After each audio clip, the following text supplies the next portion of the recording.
जो बच्चे जुड़े हुए हैं उन सभी का मैं फिर से अभिनंदन करता हूं। अभी मैंने सीटेट परीक्षा को लेकर या कहें प्रतियोगी परीक्षा को लेकर, सीटेट नहीं कहना चाहिए, प्रतियोगी परीक्षाओं को लेकर मैंने जो पिछली कक्षा हुई वह गणित के विषय पर हुई। अब जो है आज की पुकार है भाई गणित के साथ साथ जो जनरल स्टडीज है, मतलब आर्ट्स वाला सेगमेंट, तो उस पर भी चर्चा होनी चाहिए। तो विगत एक दो दिन में मुझे पढ़ने के दौरान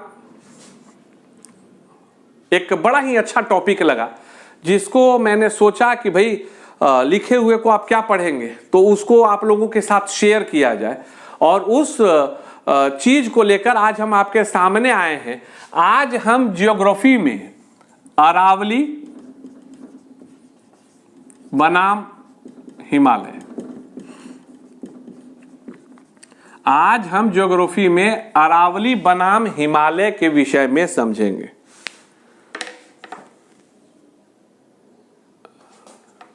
क्या समझना भाई, मूलतः हमें यह समझना है कि अरावली और हिमालय पर्वत, अरावली की श्रृंखला है ना और हिमालय भी है, तो आखिर अरावली की जो पहाड़ियां हैं वो पहाड़ियों में ही तब्दील रह गई, और क्या कारण हुआ कि हिमालय विश्व की प्रसिद्धतम पर्वतमालाओं की श्रेणी में शुमार हुआ।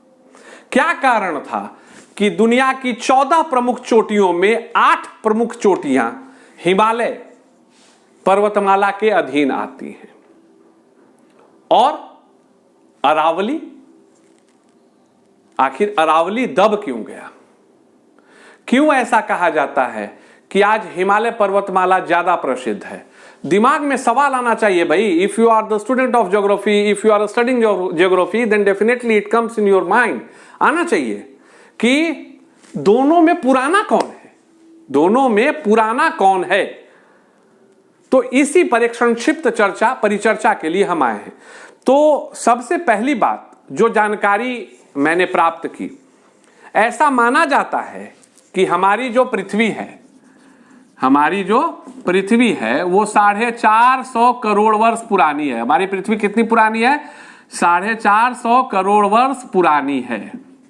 इस चीज को याद रखना है कि हमारी पृथ्वी 450 करोड़ वर्ष पुरानी है, और इस दौर में 450 करोड़ वर्ष के लंबे दौर में न जाने हमारी पृथ्वी ने कितने धधकते हुए दौर को झेला और कितने हिमयुगों को झेला। और इस दौरान पृथ्वी के ऊपरी सतह पर काफी बदलाव हुए। तो वस्तुतः आपको अरावली और हिमालय पर्वतमाला जो है, इस पर चर्चा के दौरान हमें समझना होगा भारत को। तो मैंने एक बार और भी आप लोगों को बताया था कि वस्तुतः जो भारत आप आज देख रहे हैं वह भारत अफ्रीका, नीचे जहां आपको मेडागास्कर दिखाई देता होगा, आज के समय में करोड़ों करोड़ वर्ष पहले भारत की उपस्थिति वहां थी। और वहां के बाद प्लेट में एक डिस्प्लेसमेंट के कारण, घिसकाव के कारण लगभग 35 करोड़ वर्ष पूर्व, और हां याद रखिएगा मूल बात, जब हमारा भारत अफ्रीका के दक्षिणतम क्षेत्र में था तब अरावली पर्वत उस भारत का हिस्सा था। तब अरावली पर्वत जो है उस भारत का हिस्सा था, मतलब उस वक्त अरावली पर्वत उस भारतीय भूभाग पर अवस्थित था, जबकि हिमालय का कहीं कोई अता पता भी नहीं था। जबकि हिमालय का कहीं कोई अता पता भी नहीं था, चूंकि अभी मैं आगे चर्चा करूंगा। तो एक चीज आपको याद रखना है कि अगर यह पूछा जाता है कि भारत की प्राचीनतम पहाड़ी पर्वतमाला इस तरह से कि कौन है, और अगर उसमें अरावली, हिमालय, इन सभी चीजों का वर्णन होगा, तो आपको सबसे प्राचीनतम जो ज्ञात स्रोतों से पता चला है वह चला है कि भाई अरावली की पहाड़ी जो थी सबसे प्राचीनतम पहाड़ी थी, सबसे प्राचीनतम वो उस वक्त थी, 250 करोड़ वर्ष पूर्व थी। लेकिन 35 करोड़ वर्ष पहले वहां भारतीय क्षेत्र का, भूभाग का घिसकाव शुरू हुआ और 30 करोड़ वर्ष, लगभग 30 करोड़ वर्ष लगते हैं और तब भारत वहां से शिफ्ट होकर, अफ्रीका के दक्षिणतम क्षेत्र से शिफ्ट होकर वह कहां आ जाता है, जहां आज आप देख रहे हैं, जहां आप आज इस भारत को देख रहे हैं। और जब ये यहां पहुंचता है तो क्या होता है कि जो एशिया का, मतलब उस वक्त जो आज हम लोग जिसको एशिया कहते हैं, उसके दक्षिणतम भाग में इस भारतीय भूखंड जो प्रवाहित होकर, विस्थापित होकर अफ्रीका से यहां पहुंचा था, वह टकराता है। और उसी टकराव का एक चीज आपको ज्योग्राफी में एक मैं बताता हूं कि स्वाभाविक है कि अगर कोई लेयर ऐसे है और कोई लेयर ऐसे है, तो ये अगर इधर की ओर शिफ्ट होगा तो इसका मतलब क्या है, इसको ऊपर जाना है। इसको कहां जाना है, ऊपर जाना है।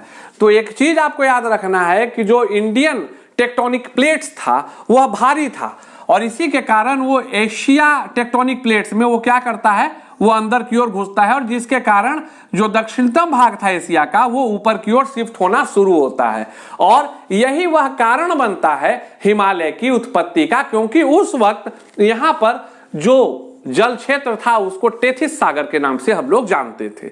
और तब वह इस टकराव, इस प्लेट्स के टकराव के कारण जो है यह भूभाग उठना शुरू होता है और उसी का नतीजा है कि धीरे धीरे कर हिमालय पर्वतमाला का विकास होता है।